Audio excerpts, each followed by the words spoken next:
Hey, welcome back everybody. Thank you guys for tuning in. I hope you're having good luck with all of your gardening and all of your projects. And without further ado, let's get to today's project.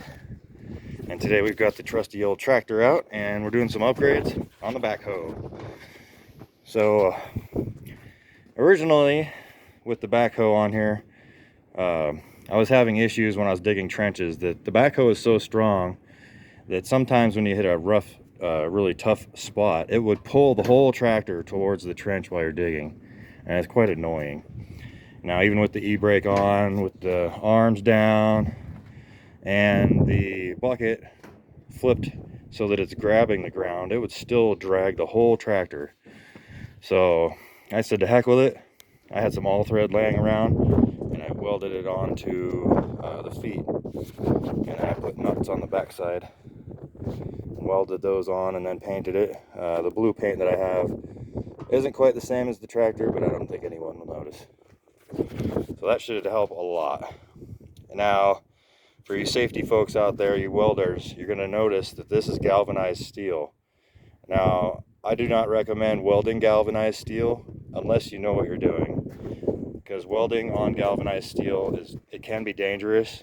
It creates a very toxic smoke that could potentially harm or kill you. So being mindful of that, I was upwind while I was welding, and I was holding my breath in between welds, so I'm not breathing this crap in. I do know what I'm doing. I'm not an expert welder, but I play one on YouTube.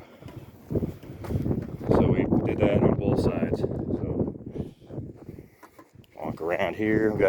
Got my trusty welder, my little Forney Easy Weld. It's my first welder. I've had it for, gosh, 5 years now, maybe. And I've used the heck out of it. I love it. It's great.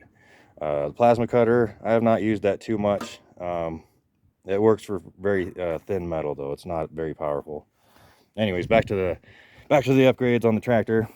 So here we can see we've got spikes now on both sides. So when I'm digging with the backhoe, it should help. We'll see. I haven't tried it out yet. I literally got done and then painted these.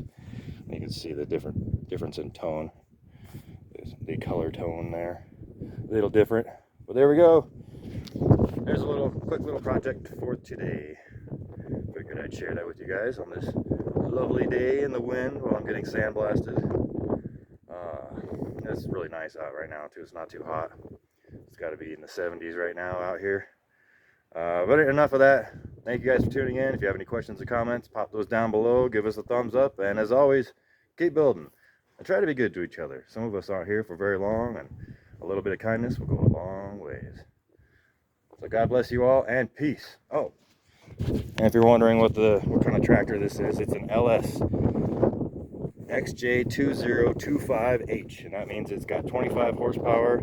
It is a Mitsubishi 3-cylinder diesel, worth every penny. I use this thing almost every day. All right, peace.